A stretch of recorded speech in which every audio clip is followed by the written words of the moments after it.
अस्सलाम वालेकुम नाज़रीन, आप देख रहे हैं उर्दू पॉइंट। मैं हूं फ़रूख पुडाइच और मेरे साथ सीनियर कानूनदान जनाब अजहर सदीक साहब मौजूद हैं। डेली मेल की पहले स्टोरी आई, फिर माजद और फिर अब ये मामला पीटीआई के बकौल के ये सब झूठ है और नून लीग के बकौल वो सुरखरू हुए हैं। असल हकीकत क्या है, कहानी क्या है, इन्हीं से जान लेते हैं। हुजूर इसे माफ़ी कहेंगे, माजद कहेंगे, ये क्या है डेली मेल ने जो तहरीर छापी है? अच्छा यार, आपको पता है वड़ाइच साहब, पाकिस्तान लाहौर में ना या पाकिस्तान में आजकल मिठाइयाँ मिलती हैं इसमें जलाब डाले होते हैं और कई दफ़ा बासी भी हो जाती है और कई दफ़ा वो ऐसी मिठाई है कोई ख़ास दवाई डाली है हैज़ा हो जाता है यार। तो हम लोग मिठाई खाने में बड़ी जल्दी करते हैं और उसका नुकसान आप देख लीजिएगा। का इशारा। यार देखे, अक्लमंद के लिए इशारा काफ़ी है ना कि जिन्होंने बड़ी जल्दी मिठाई खा ली तो वो उल्टियाँ भी लग गई हैं उनको, आप अंदाज़ा लगाएं। असल कहानी मैं बाद में जाने में पहले बता दूं कि असल कहानी ये है। कभी आप सोचें 2019 से आज 2022 में पहुंच गए हैं, इनकी प्लानिंग क्या थी? प्लानिंग ये थी कि यहाँ पाकिस्तान में जो केसेस चल रहे हैं ना, किसी तरह से उसको लटकाते रहे, उसको भी लटकाते रहे और यहाँ या उधर मैनेज हो जाए, उधर तो मैनेज हो नहीं रहे थे तो यहाँ मैनेज कर लें। यहाँ मैनेज उन्होंने कर लिया है, यानी नैब ने पहले क्या? नैब ने बाकायदा मेरी इतला के मुताबिक ख़त लिखा है डेली मेल वालों को और उन्हें बताया कि नई तरामीम यानी ये नहीं है कि करप्शन ख़त्म हो गई है, करप्शन के चार्जेस से वो पीछे हट गए, रिट्रैक्ट कर गए। उन्होंने कहा नई तरामीम हो गई है, ये जो है ना ये जुर्म नहीं बनता है। अब ये वहाँ तक गया, अब क्या कह सकता है कि एक इदारा लिख रहा है और इदारा लिख रहा है, ये किसी अदालत ने नहीं लिखा। अब इदारे ने जो ये लिख के वहाँ भेज दी है तो उन्होंने यही कहा कि वो नया पीछे हट गया तो इसलिए हम भी पीछे हट रहे हैं। तो इसका मतलब ये है, लेकिन आपका तो ये डेविड रोज के साथ भी राब्ते हैं। अच्छा, डेविड रोज साहब खान साहब से भी मिलते हैं, वो लेटर क्यों नहीं सामने आ जाता? मैं बताऊँ खान साहब से मिलना या नहीं मिलना वो मुझे जो कोई अंदाज़ा नहीं है, लेकिन मैं बहुत से लोगों से राब्ते में हूँ। लंदन में काफ़ी मटेरियल, मैंने कुछ डॉक्यूमेंट्स यहाँ से जो केसेस चल रहे थे कुछ चीज़ें शेयर की हैं। मैंने डेविड रोज को बराह रास्त नहीं की, लेकिन डेविड रोज वो आदमी है कि वो इन्वेस्टिगेटिव जर्नलिस्ट है, वो बड़ी बारीक बीनी से चीज़ें देख रहा है। मैं फिर बता रहा हूँ, बड़ी बारीक बीनी से चीज़ें देख रहा है और एक चीज़ को, हर एक चीज़ को बड़े ध्यान से देख कर वो मामले को देख रहा है और उसने बड़ा इंटेलिजेंट खेला है। और अब 18 घंटे चला लिया, उसने कहा शो डाल लें जितना डालना है। ये हालांकि वो कल ही कर सकता था ट्वीट, उसने कहा डाल ले जितना कि डोला जोर डाल है। उसने देखो 100 सुनार की 1 लोहार की, उसने ऐसी चपेड़ मारी है। उसने कहा भाई जो आप कह रहे हैं ना मनी लॉन्ड्रिंग आज मौजूद है। अच्छा कैसे? देखिए अगर ये इतने साफ़ होते, इनकी हुकूमत तो आ गई हुई है अप्रैल से। नुसरत शहबाज बाहर क्या कर रही है, या अली इमरान बाहर क्या कर रहा है, राबिया इमरान क्या बाहर कर रही है, और वो तो डब्लू गबलू जो दो हैं वो बाहर क्या कर रहे हैं? इनको ही अगर सिर्फ ले लें, शहबाज शरीफ के ख़ानदान को, उनके बिजनेसेस बाहर हैं।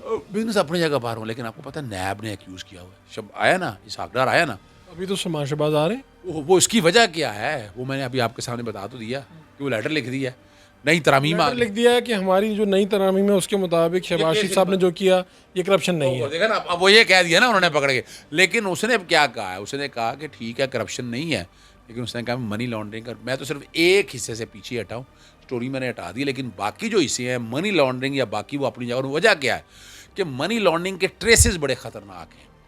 यानी मेरी सेंट्रल लंदन के पूरे पाकिस्तान में जायदाद नहीं है, ये हैं वो ज़राए, ये सारा आप सुनते रहे हैं।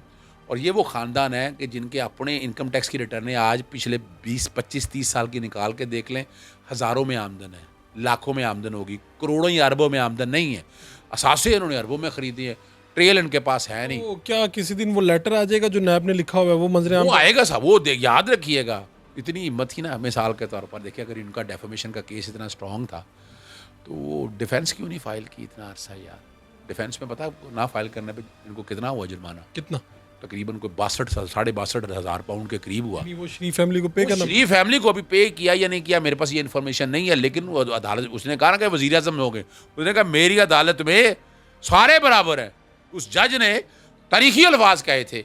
और अगर आपका केस मजबूत है आप जुर्माना लेना यार, कमाल करते हैं। तो ये जो तासुर है, कई लोग कह रहे हैं जी डेली मेल को भी मुकम्मल कर लिया, ये हो गया वो हो गया। अच्छा मैं इसको रूल आउट नहीं करता, ये अगली बात भी बता दूँ। अच्छा। मैं इसको रूल आउट नहीं करता। देखिए आउट ऑफ कोर्ट सेटलमेंट होती है, हमारे यहाँ भी लोग आपस में मिल मिला करके बाहर जाके केस वापस ले लेते हैं। आपको लगता है कि इन्होंने उनके साथ भी मुकम्मल कर लिया? देखिए अगर ये मुकम्मल किया, मैं तो बेनिफिट ऑफ डाउट दे रहा हूँ, अगर मुकम्मल किया होता ना तो डेविड रोज बाकी स्टोरी पे कायम ना रहता, वो पीछे हट जाता बाकी स्टोरी। आप समझ बात के लिए। तो इसलिए मैं बेनिफिट ऑफ डाउट उस हद तक तो किसी हद तक तो दे सकता हूँ मैं, लेकिन वजह सिर्फ यही है कि वो सच, वो देखिए वो सारा सच नहीं बता रहा। वो बड़ा चालाक आदमी है वो सारा। और ये भी इतने होते हैं ना, ये भी इतने होते हैं ना, तो बताएं ना ज़रा कौम को। चेयरमैन नैब से मैं मुतालबा करता हूँ, जनाब आप बताएं ना कौम को कि क्या ख़त लिखे हैं, क्या कॉरस्पॉन्डेंस हुई है, क्या डिटेलें आपने अगर वहाँ की इंग्लिश कोर्टों के साथ शेयर की हैं या डेली मेल के साथ शेयर की, लाए ना कौम के सामने। अब होगा क्या? देखिए बड़ी सीधी सी बात है, क्योंकि अभी फिलहाल तो हमें नज़र आ रहा है कि जी एज मिल गया प्राइम मिनिस्टर साहब को। कोई एज नहीं मिला, ये कोई एज नहीं मिला। ये एक क्या फेंका है कांटा और मछली काबू आ गई है। वो कैसे? मनी लॉन्ड्रिंग हुदैबिया के केस में आज भी ट्रेसेस ख़त्म नहीं हुए। यहाँ आपको पता है इन्होंने हर डिपार्टमेंट मैनेज कर लिया है। नैब आपके सामने है। नैब ने मुझे ये बता दें, एवन फील्ड अल अजीज़िया में अपीलें फाइल कर दी, सॉरी एवन फील्ड के अंदर वो तो अपीलें फाइल करनी थी। नैब अच्छा यहाँ आ जाए, मनी लॉन्ड्रिंग के हवाले से आ जाए, अपीलें फाइल की, क्योंकि राना सनाउल्लाह बैठा है इनका इमीडिएट मिनिस्टर और उसके ऊपर वज़ीर आज़म बैठा है। तो ये तो कब तक ये चलाएंगे? ये एनआरओ की एक शक्ल है। जैसे आप कह रहे हैं कि नैब इस्तेमाल हो रहा है, जी बिल्कुल 100% में कह जिस रहा हूँ। तरह तहरीक इंसाफ की गवर्नमेंट में हो रहा था। देखिए मैं उसमें थोड़ा सा फ़र्क मैं यूँ, बल्कि ज़्यादा फ़र्क मैं इसलिए दूंगा कि वो तो खान साहब ने बता दिया आपके सामने कि अगर हो रहा वो नहीं कर रहे थे। वो अगर कर रहा होता तो आप अलीम खान को उठाने की क्या ज़रूरत थी, और सिफ्तान खान के खिलाफ पर्चों की क्या ज़रूरत थी? फिर तो ये रिकॉर्ड पे है ना, ये पिछले 7 महीनों में 8 महीनों में जितनी करप्शन ज़ोरों से जारी है, कोई ये केस भी बना सके? या चलें छोड़ें, इनके पास थे ना, आपका चेयरमैन इनका था, इमरान के अगेंस्ट कर देते, क्या मिला? वो एक घड़ी से मिल जाती है, वो घड़ी को लेकर डुगडुगी बजाना शुरू कर देते हैं। वो यानी मेरी क्लाइंट मोखला, मुझे पता है वो फराश। आप अंदाजा लगाएं, एंटी करप्शन में पर्चा दर्ज कराया, पर्चा खारिज हो गया। अब नैब भागता फिर रहा है, छलांगे मारता फिर रहा है वो हाउसिंग सोसाइटी के मामलात में। कुछ नहीं है, ना इख्तियार है उनका।